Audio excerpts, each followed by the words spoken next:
We are live. Say hello, everybody.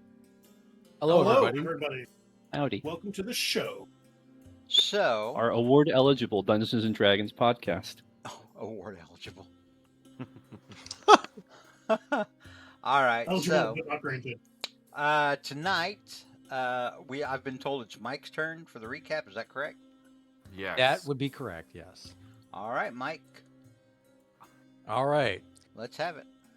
Okay, last time on the Annals of Levis, the Heretic came. The party came across the ruins of Ur-Sanem, and they found some footprints going into a side passage. And when they followed those footprints, they came a large set of golden doors, which unfortunately they could not, flake off or take down or sell for cash because these were pretty fast and tight. So once they were able to enter into the hall, they opened it up into kind of a hall of sorts, where it led to a kind of a downstairs, deep lower level. So, figuring that there was some stairs down there, they did what naturally people would do. They just walked down them, and as soon as they did, the doors behind them shut. Inside the middle of this hallway was what looked like was basically a dais with a strange mechanical mechanism. Tajawala, being the artificer of the group, and curious about all things of a sort of an arcane mechanical nature, decided to examine it, and determined that it was specifically designed for magical teleportation. But as he was crossing the threshold to take a closer look, in the center of this device, a swirling black smoke billowed out from vents in the floor, and out Can we say that up from the ground came a bubbling crude? Well, it wasn't liquid. Smoke, that is. Yep. And if you don't get that reference, you probably have to watch some Beverly Hillbillies, for folks, but probably before your time. But in any case, it took it wasn't a smoke monster, but unlike the smoke monster from Lost, which basically took the form of a guy that, whatever. This took the form of a dragon who was not named Smog. And it immediately started attacking the party immediately and unleashing the poisonous breath. However, Tajwal remembered the moon goddess's luminary's warning that the guardian, quote, should not be.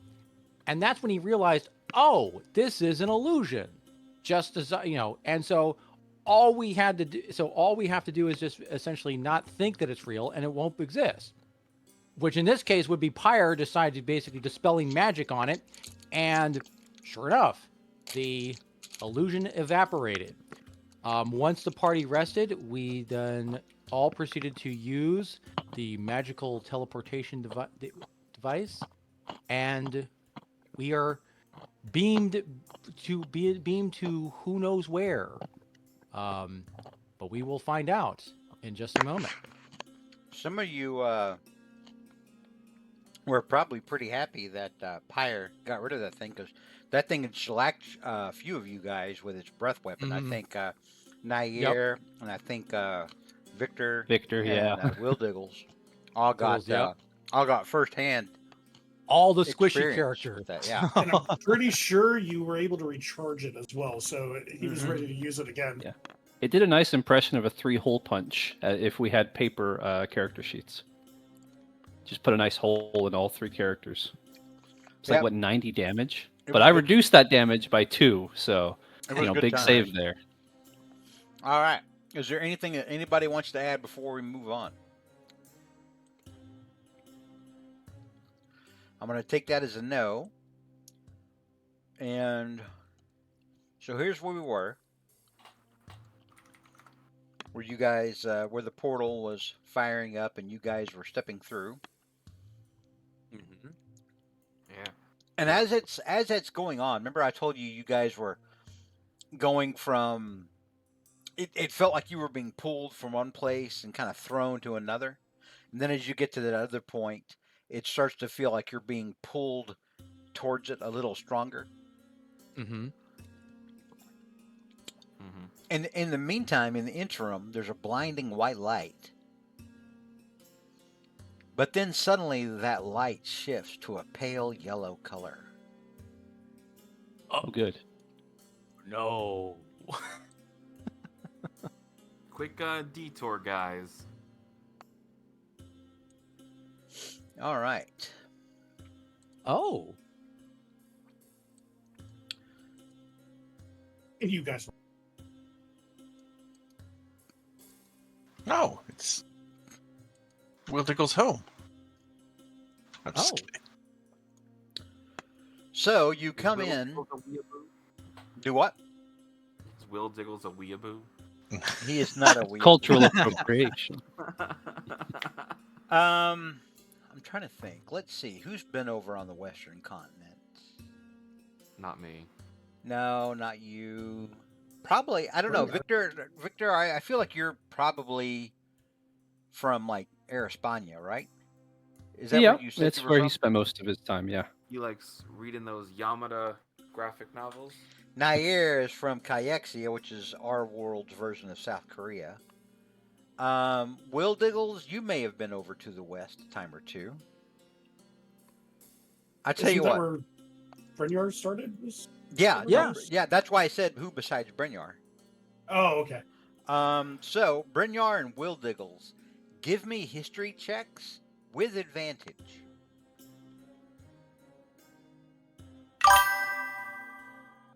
Our number one superfan is here. Hello, number one superfan. All right, so Now it's a proper party. you both recognize this decor as belonging to the country of Hanzhou. Hanzhou is our world's equivalent of China. It is in the west as opposed to the east. It is on the west next to Yamada, which is our world's Japan. Japan has actually conquered Hanzhou in our campaign setting and has claimed Hanzhou for at least over 100 years, maybe more. So, yeah, you definitely recognize it, Brynjar. And Will Diggles, you definitely. In fact, Will Diggles, you have been in scholarly places where they observe Hansoan customs of the tea ceremony, where you will have polite conversation in a very specific setting. And during this setting, deals can be worked out, things can be negotiated, that sort of thing. So you're familiar with this whole kind of setup. I will very quickly convey that to the group. All right.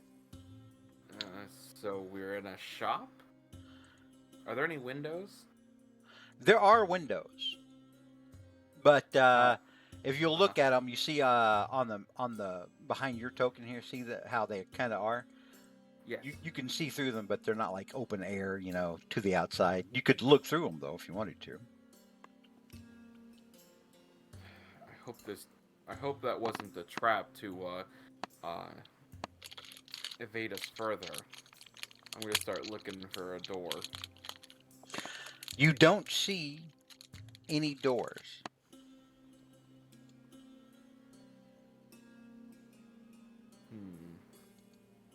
It's an interesting place. Do we see any like signs or symbols anywhere? You see what looks to be a. Like, is there an emergency exit sign? There's not an emergency exit sign. There does seem to be a little gong over here on this table. Oh, what could go wrong? That was a 27, Will Diggles. You would know that is probably used to summon occupants or servants or whatnot. Oh, well, I'll go over and ding it.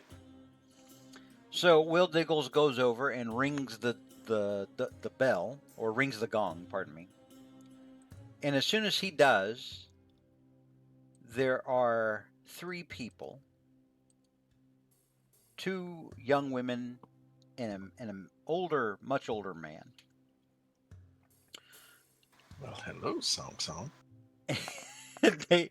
they appear in front of you at the front of this area, and the old man smiles and adjusts his glasses and approaches you and says, "Hello, welcome to the tea room at the end of all things." I'm sorry. Hi. Say it again. He has Tea room welcomed at you the to end of the all tea things. room at the end of all things. I will type it out. The tea Yeah. room. There's a sign. We can't read it though, because Is it branded? it's in kanji. No, he just informs you what it is. Okay. And as he says that, he claps his hands, and six women come out from a side door. If I can get to them on the GM layer. And they beckon over Bert. Bert looks at you, Brynjar, and he says, Mhm. in an accent that's not actually his. You've heard him speak before to you, Right. usually in your dreams. But now he sounds like a 1950s, Earth TV comic. Suddenly he's like Rodney Dangerfield. And he looks at you and he's like, "Hey, don't wait up for me, huh?" And he walks over here, and these women lead him out into like a sliding wall that leads into another room, which you see has a massive pool with soapy suds in it. And they kind of giggle and close the door behind them, and Bert's just making himself at home in the other room. Alrighty then. Good for him. He's It's still has it. He's very pulling very away much from like fucking very much like 007 and You Only Live Twice. right. All right, so Uncle or the older gentleman says, "Allow me to introduce myself. I am Uncle Leho. You may have many questions. Do not fear for your owlbear friend. He is being seen to. He's being fed and bathed and well groomed and massaged." Very well. And allow me to introduce Lei Fong, and he points to this girl over here, and Song Song, my nieces. And the name Lei Fong, some of you may remember from Extreme Beach Volleyball Dead or Alive 3. Yep. I only remember the cover. Extreme Beach Volleyball. There Dead are or parts Alive of that game I 3? remember vividly. Listen. I remember it on the cover at Blockbuster. Listen. That game had a kick-ass volleyball game. Mm-hmm. It I wouldn't really know. did. Now the caveat was everyone playing the volleyball game is a scantily clad anime chick, but that Hard to share with, but a good. the actual volley game part of it was pretty fun. And it was something that my friend Lauren and I played a lot back in the day. All right, so he says, "What questions do you have for us before we begin?" I guess. Yes, I actually have one. One, do you sell anything besides tea in the tea room? And second, what do you mean the end of all things? We're not dead, are we? And he smiles and holds his hands up. Oh no, you are not dead yet. No, please do not be mistaken. You are still Oh. very much alive right now. You are.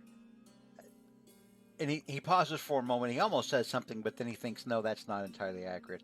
You are in the comfort plane of my master. And who is your master?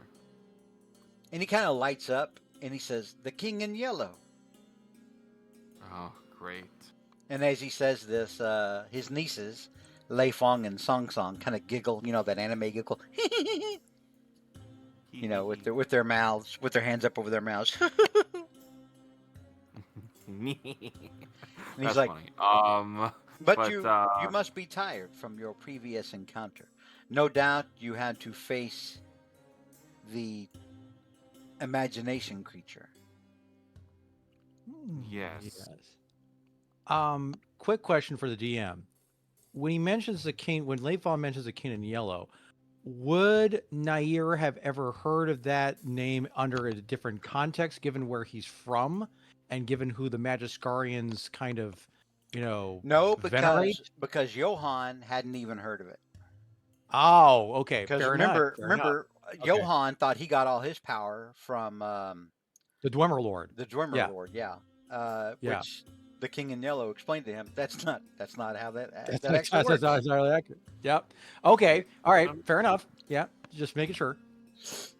So now, Will Diggles, with your 27 from earlier, you've actually heard of the concept of the tea room at the end of all things. And as you recall, from what you know of Han So, the tea room at the end of all things was sort of like the lobby of the afterlife. Where, you first showed up once you were dead, and somebody, you would be like, oh, please just sit here and sip your tea, and someone will be along to get you at any moment. Because their version of where they go based on what they believe is very, very different than most other people believe. And so that's why Cal went to Limbo instead of going to the tea room at the end of all things last campaign. Cal was the first person to die in our games, and wound up in Limbo, and it was not at all hospitable. No, it wasn't. Pick a number. Somebody will be with you shortly. Pretty much, yeah. Do you share this information that we are in the between space between afterlife? Oh yeah, of course. Okay. Role play Well- that out, Marbach. Tell them. How would Will Diggles tell them? I believe we are on the very brink of death, but we're not quite there yet. This is like the lobby before you get taken there. Do you remember dying? Oh no, I've just read about it. Yeah. Oh, okay. Well, it's quite interesting that we're doing this very important thing, and suddenly, oh, we're just here now. Let's have a break. The thing didn't kill us that we went through. I would think we would remember dying if we did, right? You didn't die, right? And the man, once again, who identified himself earlier as Uncle Leho, holds up his hands against my friends. Please do not be alarmed. Be relieved. You are not dead. Yeah. Okay. So I appreciate that, but we were also in the middle of something. You were Quite- brought quite- here because you are most likely going to die. Ah, well, there you go. Oh, that answers that. All right. Okay. Well, I must It's say quite you, that's very. What's the word? What's the word I'm looking for? Pessimistic. That's the word. Yes, that you seem to be pessimistic about our outcomes all of a sudden. I mean, you say we're not actually dead yet, and you're saying that we're going to be. I mean, could you mind telling us exactly what we're supposed to? What makes you so sure we're all going to die at this point? If you were not so close to death, you would not be here. Yes, but I think, well, I must say, Mister, Lohan, yeah, Leho. okay, Leho, yes, Say okay. it with me. Leho, Leho. Uncle Leho. Leho. If you cannot Oh. say Leho, you may simply call me Uncle. And Nair giggles at the name Leho. He's like, well, I must say, Mister Leho, your funny name. Yes, I of course am a little bit intoxicated at the moment, but I am sober enough to know that I haven't exactly passed out yet, and I don't think anyone else of our companions have either. So,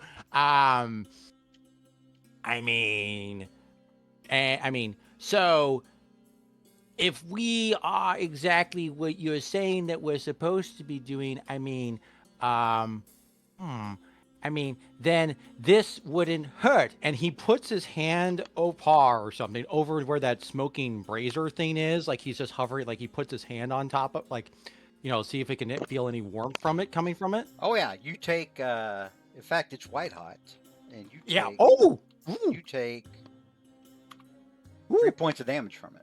Ooh. Ooh. Yikes. I So you guys watch Nair basically pipe off and say like, "Oh yeah, well if that's true, I wouldn't be burning my hand." And then he puts his hand into fire, and then he's like, "Ah!" He pulls it back. His fur singed. You smell Riveting. you smell The whole room smells disgusting yeah, now. it smells like burnt hair. Yeah. Great. So this is kind of a life flashing before our eyes kind of thing. This is a moment that my master has appointed to you to be able to talk and explain a little bit about yourselves so that history does not forget you after you are dead. How will history remember us if all we speak is here? Well, speaking here will still keep you in the annals of my master's recorded chronicles. He said it! The Annals of Levis! That's the name of the campaign. That's the name drop. Yeah. Yep. Mm-hmm. Well, good to know. Fine. Before we I go any assume we're not- further, please, Mhm. and he looks at Lei Fong, and he says something to her that is clearly in the language of the Han So people, and she nods. You see her run to a table, pick up a tray, and then she brings it over here to Nair. And it's like a little cup of liquid Nair. And Oh. she smiles and bows her head, very pleasantly to Nair. Is there what exactly is the liquid that she's bringing? Yeah, you could ask her. Okay, well, he says, "Oh, well, thank you very much. What is that? If I may so be asked, I don't want to get poisoned, you see, because I'm very particular about my taste buds." And she leans over and she goes, do not be afraid of that here. Uh, You will not die at our hands. It will be at the hands of Uncle Leo's master. Oh, that's so sweet of you. It Yes. is just jasmine tea. It will help to make things clear for you. Okay. And then he takes the jasmine tea, pours a little bit of his goat's milk into it to give, to see if I can see what is this, swirls it around, and then gulps it down. As you pour the milk into the tea, you watch the milk disappear inside the tea. Dyer is momentarily disappointed before he decides to drink the tea. So you drink the tea. Nair, you are now more sober than you have been in the last 20 years. Oh, God. Just Oh, drops Well, dead. that's a from- very, very unpleasant experience for. Whoa! Oh! And he kind of like lets out a gutter, almost like a roar when he says that. Oh! Like 20 years worth of hangover just hits him all at once. Oh! Oh! Thank you. All right. Oh! For some reason, it feels like I just came out of a half-remembered dream all of a sudden. Oh! I should remember what that stuff is because, although I don't know how it will affect if my abilities going forward, seeing as how what I was drinking was helping to make me limber and quick. But of course, there was some unfortunate side effects. Ugh. And Uncle Leho raises his hands up in front of him again, shaking them slightly to and fro. Do not be troubled. You will be able to diminish yourself with your liquor once you leave. Well, it's not something. Well, it is both a. Well, thank you. It is both a gift and a crutch, as it were. What I've used it for. I've used it to basically help me give me power, but also at times to forget what has happened to me, especially long ago. Um, in fact, it's very clear now what happened to what has happened, transpired. Um, you say you need you need something to a chronicle or something that's basically to describe our words. Yes. Yes, each of you will be allowed to tell something of yourself before you face my master and die. Hmm. Huh. Hmm. A form of immortality, I suppose. I guess, as they say about the written word. Hmm. Have you told us why your master is going to kill us yet? Because you have dared meddle in his plans for too long. I cannot claim to know his specific motives in wanting you dead, only that you are about to die at his hands, and that is why you are here. That is the entire purpose of this room, so that those who he is about to snuff out like candles may still be remembered afterward. It is a courtesy that my master offers you. I have a question, a hypothetical, so to speak. Yes. Um, what happens to this place should, hypothetically speaking, your master maybe bit off more than he can chew and he gets slain? And his nieces laugh, and do that thing where they hold their hands over their dainty mouths and kind of giggle. Hmm. And then he kind of chuckles himself and he's like, "Oh no, that is not possible." But humor me. What happens to this place when he is gone? Not to be negative, but I don't know if I don't know if even we have the sauce for that. Taj, you can make an Arcana check if you want to. Sure. Not to be negative, if you pull it off, you go ahead, do it. So, Taj, you would I'm off think my that game right now.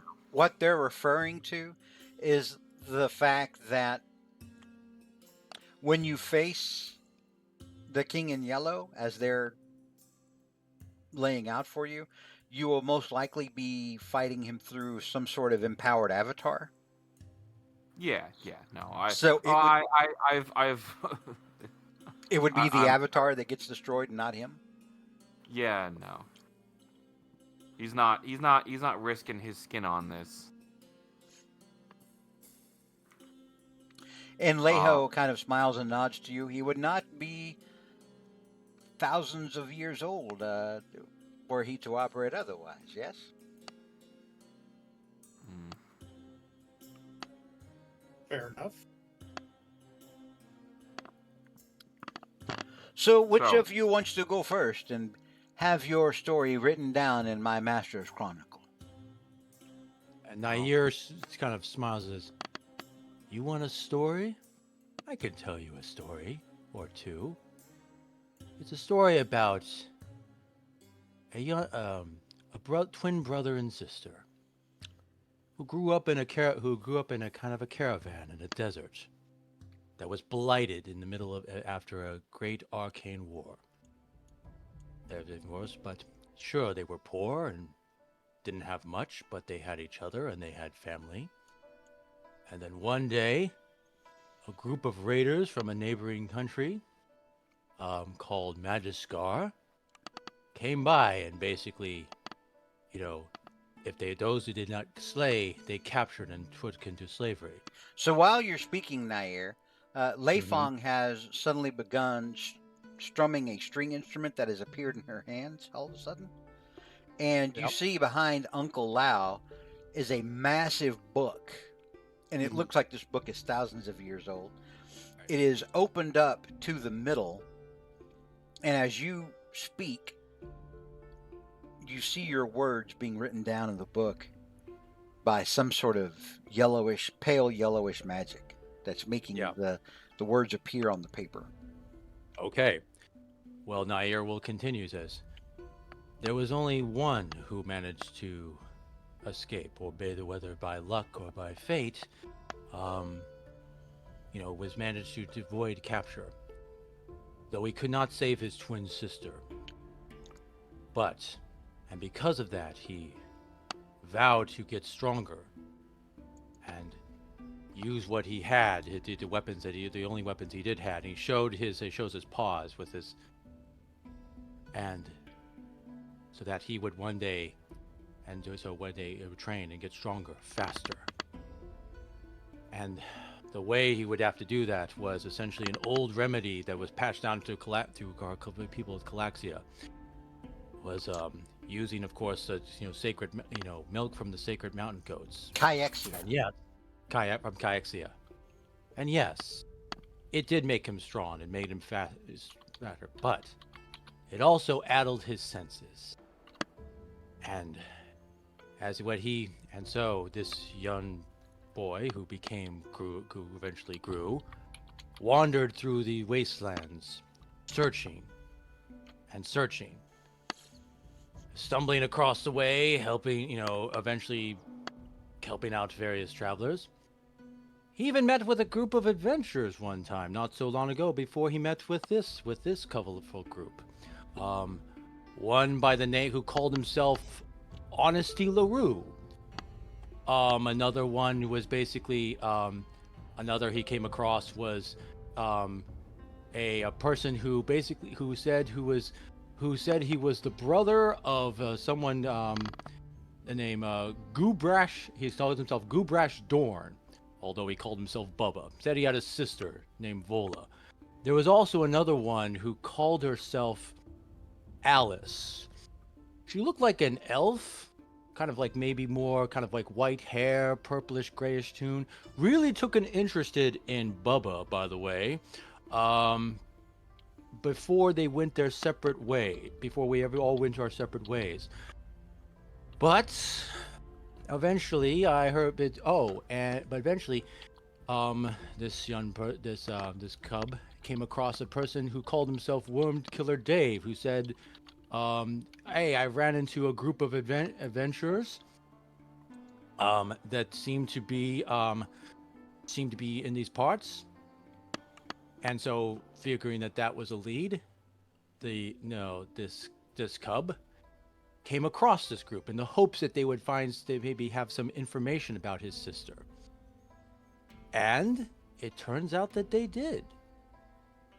And if the person that they were traveling with is who basically your master does speak, if basically this avatar from whom you speak, I imagine, then I will force your master to tell me where my sister is, how to find her, and basically bring her back, why he took her, and if he would not disclose that information, then if we are to die, then I'm going to take him with me. How is that for your story? At that, Lei Fong and Song Song do their little giggle again. when you start talking about forcing their master to do anything. You laugh, go right ahead. But you see, what you did not count on is because the fact is that when I was intoxicated, you basically may have sought me as, just a silly little person who seemed to be like, take nothing in stride. Well, I'm awake now. And I will tell you something. These claws and my fangs are not just for show. So, you want to, and here I want you, and in fact, you three can stick around and watch the end to a particular person's story. There. You can put that because here's the thing. If my story is going to end today, someone else's end is also going to end. And he sits down and just kind of relaxes and says, now, I'm going to sit back and meditate now and let the others do the talking. Because I'm going to prepare myself for when that person does come. And so Nair just kind of like sits down and just kind of like almost like he just kind of just closes his eyes and just looks like he just almost looks like it's all kind of just meditates. All right, and after Nair finishes his story, pardon me, Song Song looks at her uncle and says something in Han Soen with a giggle, and her uncle looks at her reproachingly and shouts something back at her in Han Soen. Anyone who would like to can make an insight check. Sure. So,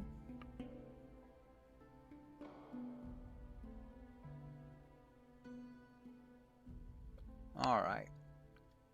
So Victor and Brynjar and Taj, you would assume that just based off of what you've been able to connect with Nair's story and how it might relate to Johan's story, what you know of Johan's story, that she has said something untoward about Nair's sister and her present situation, to which her uncle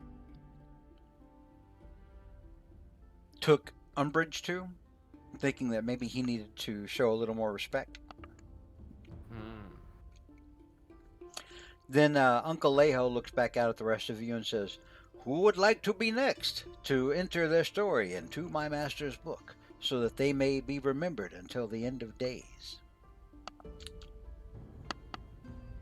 I can go, I guess. You, all of you, have been talking to and adventuring with a dead man. A long time ago, it feels like a long time ago, I was to be wed to my partner. And it was the happiest day of my life until it wasn't. Our group, our tribe, our collective were set on by the blue dragon flights you guys might know of by now. They slaughtered everybody there. And although I'm here, I feel as though that I shouldn't be. I miss my partner. I miss my people. I'm here to take vengeance and do the right thing. And then I hope to see my partner soon.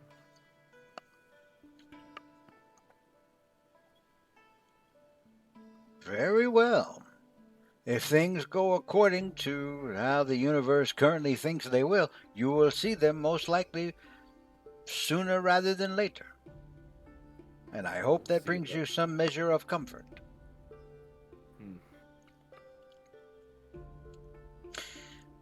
And then he looks to the rest of you and says, Who would like to go next?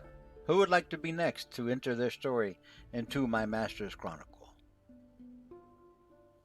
Brynjar will go ahead and kind of speak up, and he'll maybe, is there like a stool or something he can sit on? Yeah, there's like little chairs around here, little stools, Sure. little, kind of like they're like small, almost like flat benches. Sure. He'll have a seat, and he'll go ahead and start off. He's like, I find myself displaced. Of course, you may know I was born not on this continent, but on the eastern continent. Just life experience and has brought me to the continent, and where I was fighting with a mercenary group, trying to bring peace to this land from the savagery of orcs, otherworldly creatures that were being brought in by the forces of, I guess, evil, so to speak. And I thought that, I had completed that adventure. And Brynjar, Going, when you speak of the forces of evil, Lei Fong and her sister Song Song do that little giggle that they do. We all fight for something. But fighting is all I've known, all I've done. And in my adventures, I come across a creature that, in its youth, and it needed something. I didn't really know what that was, because I've never really known it myself. But I was able to build a bond with this creature, the owlbear, Bert, you currently. And while you Hey, as lady. you say that, from the next room, you hear the other girls that led Bert back into the other room giggle, and then Bert's like, "Oh yeah, yeah, that's it, that's the spot, woo!" Sounds like he's having one hell of a time. And Uncle Lehouse But smiles and nods, and he's like, "Yes, yes, your friend is having an adventure in his own right. Yes." Brought out the lady. see, when I owl. first met Bert, he was a small creature, and I saved him from, what was he about? I forget what exactly was trying to eat him. It Like was that. it was an adult green dragon that had killed his mother.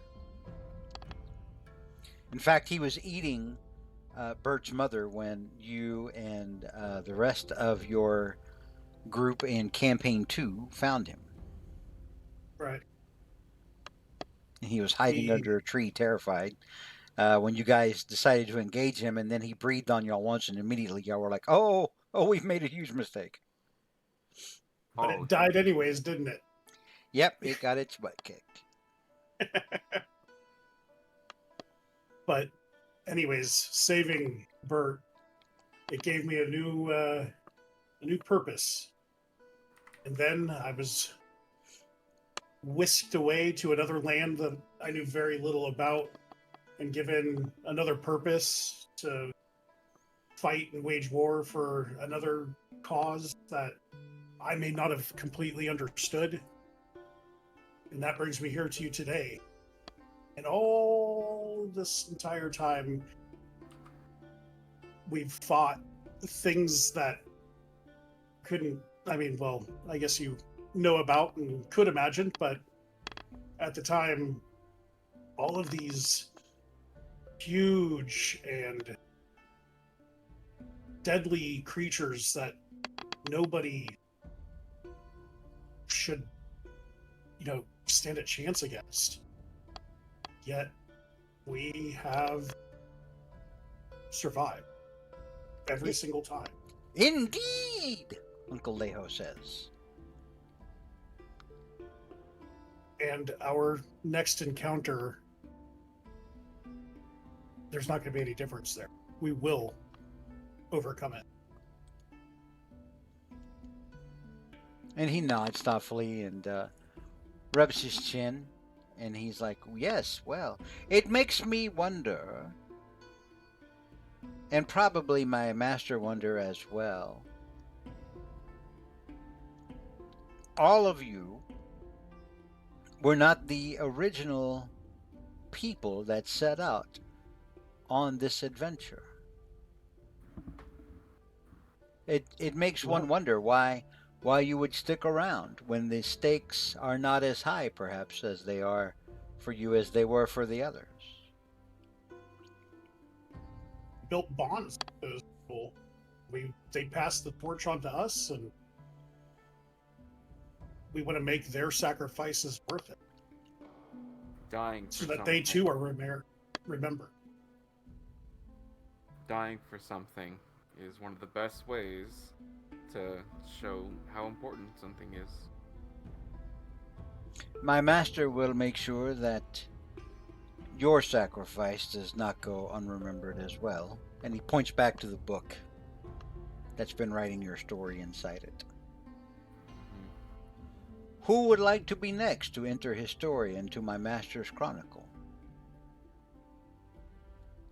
Well, I suppose I could go.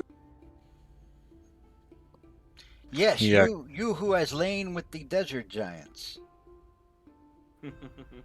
he looks over his glass. I don't know who told you that. He'll climb up on the bench next to Brynjar, just so that he has a little platform. Yeah. Well, I have spent my entire life dedicated to academia and to lecturing, to teaching. So I suppose a fitting story would be how that started. I remember that it's a long day. My family was gathered around the table, all of us. Everybody was very tired, so I was regaling them with a lecture. And I was talking to them about this amethyst stone that was once used by a Pessian king as a spell focus to bring rain to a famished portion of the land. I don't remember the details right now. But I had this little amethyst stone that I was using as an example, a prop for my lecture. And I was, teenager at the time. I didn't really know what I was talking about. And I was going on, really getting into the details of the Pessian grain economy at the time, when all of a sudden my grandfather leaped up, took the amethyst stone from me, and went to his shop. And when he came back, I still have it here. He starts digging around in his messenger bag, and he pulls out a pendant, like a little oval-shaped pendant. And he says, well, when he came back, he tossed me this pendant. So charmingly done, just excellent artistry. It kind of holds it up to the light that's coming into the center of the room. And I'll try to describe it, what I have in my head. It's like a flat pendant, almost like a flattened coin. Mm-hmm. With there's like a gnome that is holding the little stone out toward the viewer with both hands, almost like it's offering it to the viewer. Mm-hmm. But if you look closer, you would see that the gnome has an expression on its face that's a little annoyed. And if you look closer, you would see that the stone is being held by the two hands just by one finger. And if you look closer, you would see that the one finger on each hand was just the middle finger. So I was just...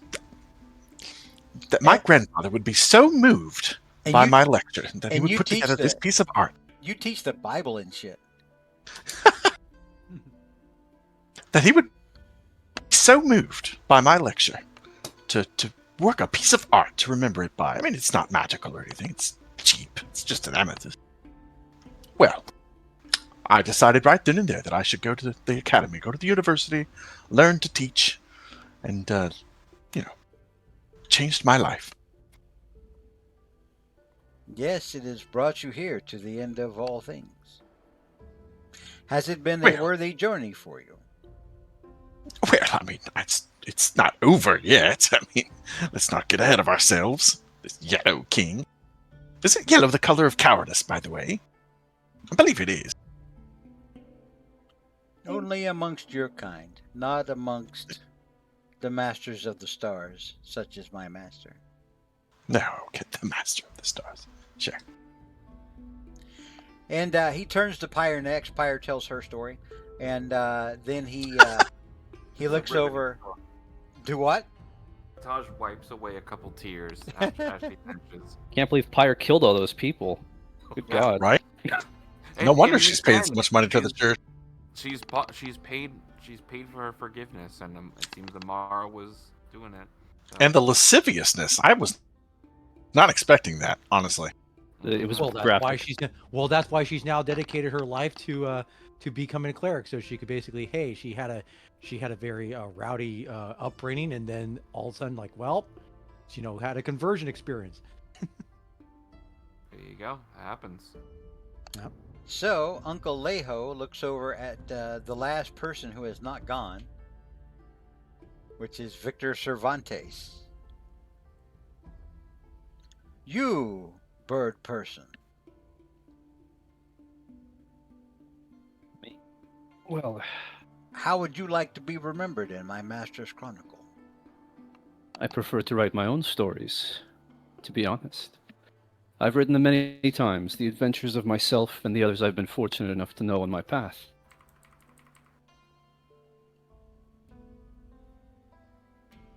Honestly, however, your master asks a lot and offers not much in return. It is Well, my he's business offering you to a share chance to be stories. remembered after you are dead. It is a great gift. I believe I've secured my legacy enough. Your master does not wish to offer a story in case the fight goes our way. Ooh.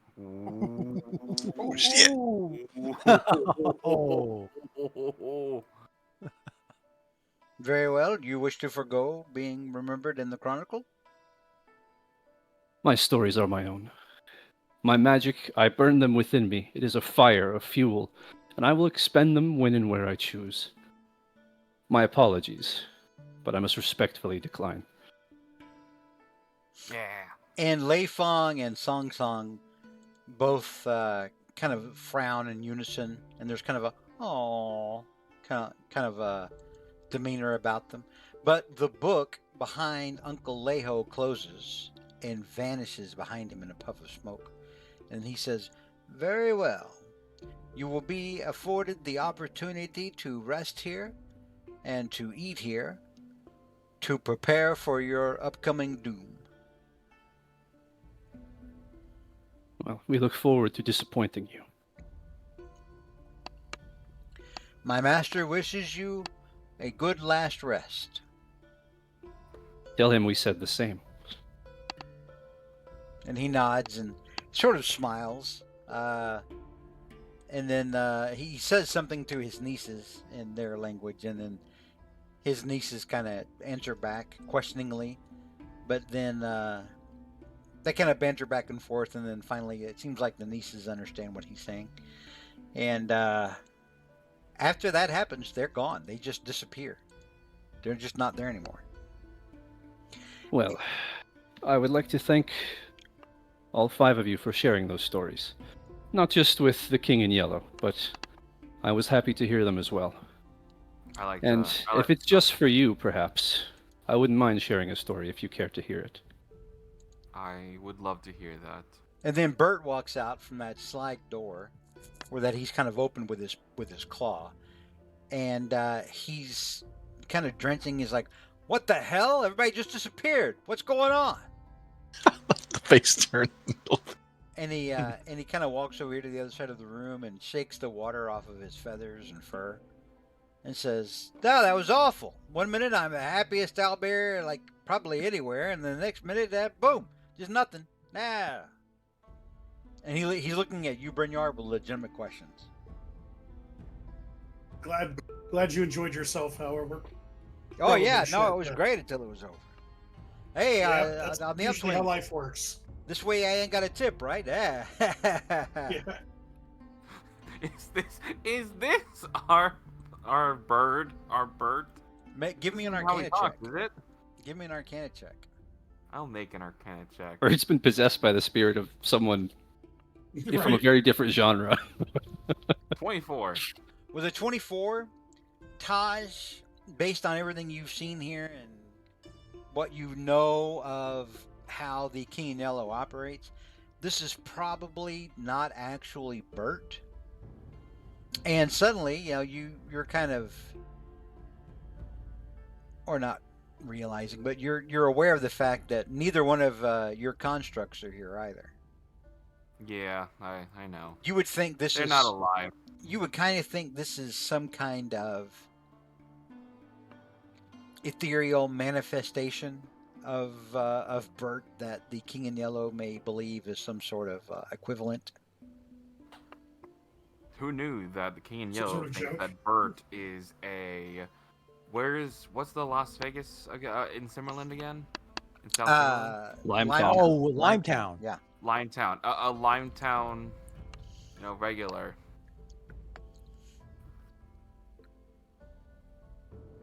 But, all good. Well, sorry to burst your bubble. I'm sure Bert is safe, though. we're probably time is probably not moving very much while we're doing this. All right. And so Victor, I think, was about to tell you his story. Yes, let's hear it. Yes. I'm glad that went the way it did because honestly, I have I have an exclusivity agreement with my publisher, and they would not be happy to hear someone else was recording my stories. Ah, that's good. The legal fees you would not believe. Oh yeah, killer. Very well. I have many stories I've told throughout the years, and he will stretch a little bit, take off his hat, and say, "My favorite story to share is the story of my first adventure. I was not always the great bard Victor Cervantes. I was just Vic, a humble musician busking in the streets of España, in a town called San Velora, a sleepy town near the mountains, near the wilderness. I was going hungry most nights. Not too proud to say I was never very good. As a bard, I'd say my skills were above average at best. My strength was always the ability to connect to the music, to the audience. But that was not a skill I had acquired yet, so there were many hungry nights back then. I was contemplating my misfortune one day when I heard a commotion.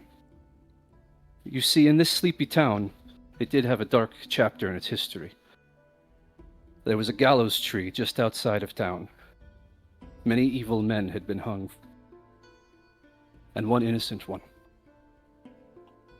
There was a musician, Juan Eduardo Alvarez, a famous composer in España. He had been accused of killing his wife and was hung for his crimes and later found innocent. His vengeful spirit was said to haunt that tree, and thus the practice was abolished. However, children from the town, two brothers, daring each other to get close, had gotten close enough. The tree uprooted itself and came to life, and began to chase these boys, seeking their life. I heard their screams, and I flew to see what the commotion was. This monster was rampaging through town, tearing buildings apart, attacking everything in sight. I don't know why back then. I wasn't much of a fighter. But I knew the story, and I knew I had to get that monster away from the town. So I did the only thing I can think of, and I began playing music of the composer who had died. I butchered the songs. Horrible. Even though my skills weren't great back then, I purposely was playing as poorly as I could and hoped to enrage the monster. It took notice quickly, and began chasing me. Now, I hadn't thought that far ahead. I took to wing and... I don't mind saying, my heart was in my chest. I felt the icy grip of terror as every blow from this monstrous being nearly tore my feathers from my body. But still, eventually I figured out a plan. I continued to play while drawing it towards the edge of town. There were tall cliffs there, and sharp rocks at the bottom. I was exhausted and hurt. 1,000 cuts, and a monster looking not at all like it was ready to fall. But at the very last moment I managed to dive around it, and unleashed one of the only spells I knew, Thunderwave. A simple spell, but in this case an effective one. It was just enough to push the monster back, over the cliff, down, smashing on the rocks below. The townsfolk gathered around, and there was a tense silence. But I was always a performer, so I broke the tension with a joke. I said, "I have a complaint to lodge with your groundskeeper." And just like that, the tension was broken. The people cheered, and I was hailed as a hero. That adventure was my very first. From the body of that tyrant tree, the Dreadwood Tyrant it came to be called later, I took this, and he holds out his guitar. From its body I had carved an instrument, and it has been my humble companion these many years.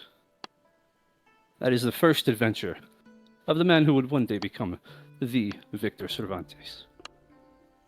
I thought Victor was about to say at some point, and then I remembered I could fly. And I thought, why did I not just fly and shoot it with a crossbow? Didn't have a crossbow. He would In this economy, crossbow bolts? Terrible. Mhm. All right. That you're a damn hero, Victor. Well, I don't like to brag. But all of your stories were enheartening too. Nair, I'm glad to see that your courage and your resolve has not left you with your newfound sobriety. Tajwala, your pessimism may be there, but you wouldn't be here if you didn't believe we'd see it through. I believe your loved ones can wait a little longer. Your ingenuity will help us see through the day. Thank you. Brynjar, despite what you said, you are far more than a fighter. Although you are that and then some. You are a fierce companion. The heart of a warrior beats within you, but with compassion and justice. And Professor, I know too from humble beginnings, from academia and music, a great hero can be born. And your intellect and your magic have been a boon time and time again. Pyre, I'm so sorry. There are no words. Your story was the most moving. All those children, I cannot even Oh. begin. The screams as they burned, horrible. God damn. Oh God. That's how she got her name, Pyre. Goodness. Oh Lord. Oh, Wow. She's gonna I- watch this later and just be like, "Damn." She will, yeah. Wait, what? Alex is gonna go to bed and be like, "Oh yeah, hey, good news, you were a war criminal." Yeah, oh yeah. Oh no, it's not. It's only a criminal if they find the bodies. that's true. It's only a crime if you're convicted, right? If only. There you go. Oh, goodness. But I've never walked into a fight, believing even for a moment that I could win without a scratch. But every time I've come through just fine, and I think this time will be no different. My family's waiting for me, and I've never disappointed them before, and I won't start now. We will pursue. More than that, we will succeed. So as Victor finishes his story, you begin to notice that while he's been talking, the tables have filled with food. And it is literally like a really good Chinese buffet now in here. Oh yeah, there we go. You Gonna got get you got egg drop soup and hot and spicy soup and broccoli beef and lemon chicken and sweet and sour everything and rice, fried rice, white rice. Just All right. about everything you could want. If we do die, I'm not dying on an empty stomach, so might as well make use of this. That's a good point. I'm gonna go sit down at the table. Why are the tables so short? I think among the So- other many atrocities the King in Yellow has committed, we will add cultural appropriation for this Truly place. his greatest sin. Oh, I don't know. This kind of reminds me a little. There's a little bit of a Kyaxian influence here. I mean, Truly. Is it in in there? some ways. Although I do find it presumptuous that they just decided not to ask us what our last meal was, and they decided to just give some food, but without making really, Yeah. assuming that we don't have any allergies or, Dietary restrictions, you're right. Not yes, to mention, exactly. what if the food sucks? He's gonna grab a sweet and sour chicken and eat it, and he's like, okay, it is good, but like, it could have been. So, after you've eaten, Mm-hmm. a fortune cookie appears on a plate before each one of you. Okay. He's not dodging the cultural appropriation charges with this. He's gonna, I guess, grab it like, oh, I guess this is more. He's gonna crunch into it, like, ugh. Brynjar, you open your fortune cookie, and the fortune cookie asks, "Who will care for Bert when you are dead?" Well, unfortunately, our destinies are tied together now. If there is a way for Bert to survive, I wish nothing more than, and he can return to. I think Whatever you actually asked Anwar and his I daughters did. to look after Bert if anything happened to you. I did, and I left him a large sum of money to Yeah. to afford such accommodation. Bert's college fund, yeah. Yeah. Yep, gonna be a wizard. Should Bert be given the opportunity to survive for inheritance? And Will Diggle, when you open up your fortune Mhm. cookie, the first thing you see is your lucky numbers are, and then it gives you 7 random numbers, and then you turn it over, and then you read, as someone who once taught, what lesson would you want someone to learn from your death? Oh dear. Never trust a giant.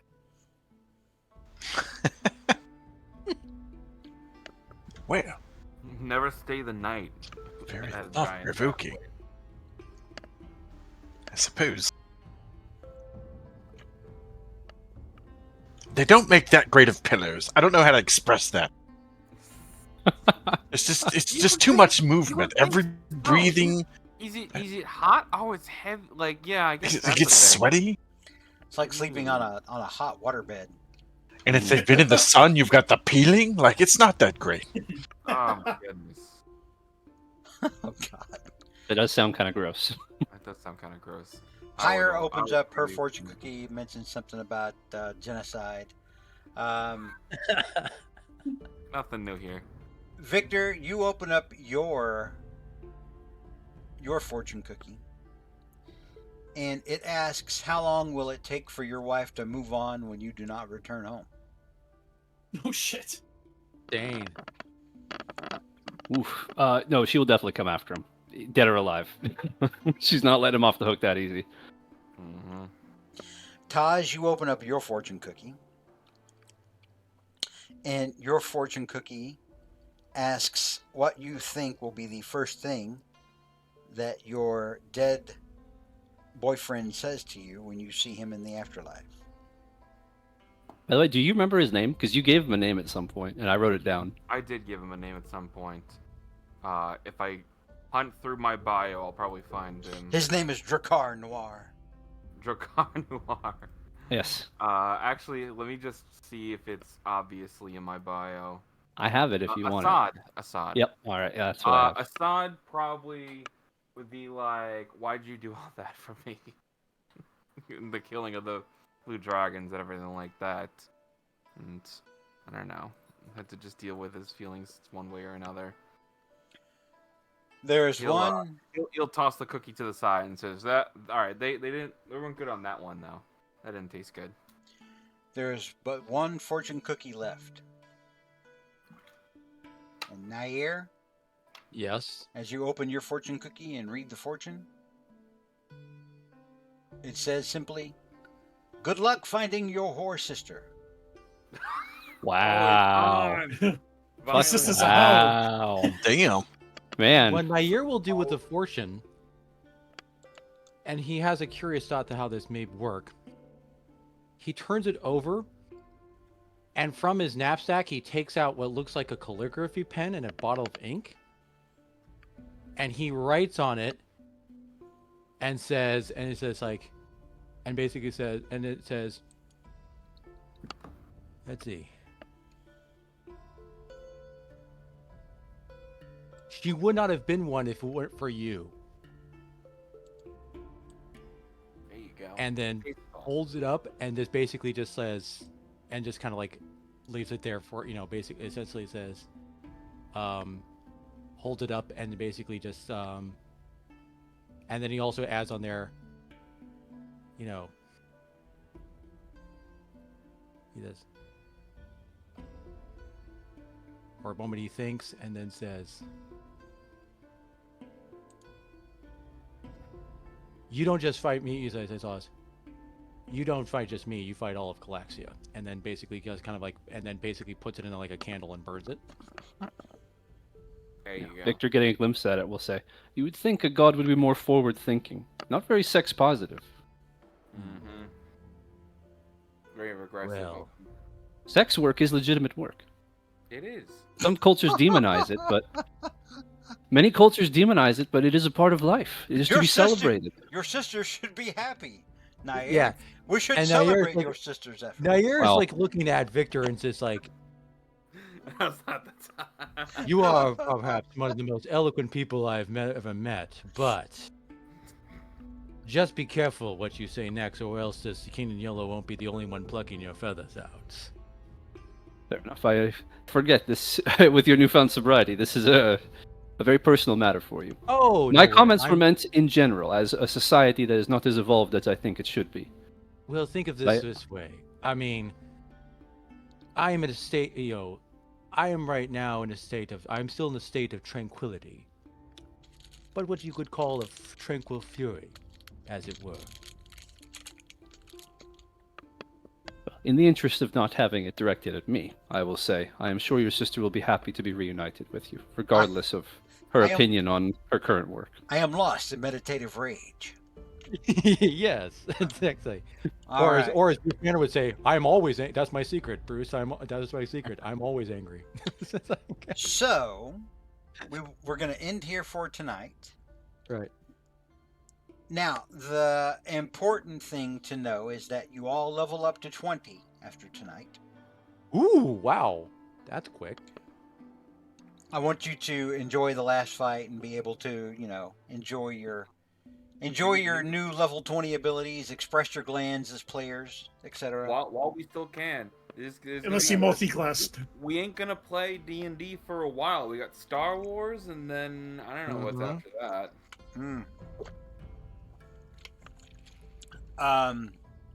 Star Wars, and then eventually we'll probably shift over to Vampire the Masquerade. There you go. So Ooh. enjoy okay. That's a enjoy the Dungeons and Dragons while you still have it. So, yeah, you level up and you get a full rest from your time here in the tea room at the end of all things. Thank goodness. Nice. That's good, because I used a lot of spell slots. Yep. We're gonna need them. We're gonna need them. Oh yeah, I you should have are. cast Wish before we started eating. Damn. I know for a fact. Oh, nice. that we will use all of it. Look at Brynjar, just roll the dice like a total Yeah. baller. Just be like, oh, here you Yeah. go. I need Every single level up, I've never taken the middle average? or whatever. You Average. guys are Yeah, My every man. single time. you guys are braver than me. yeah.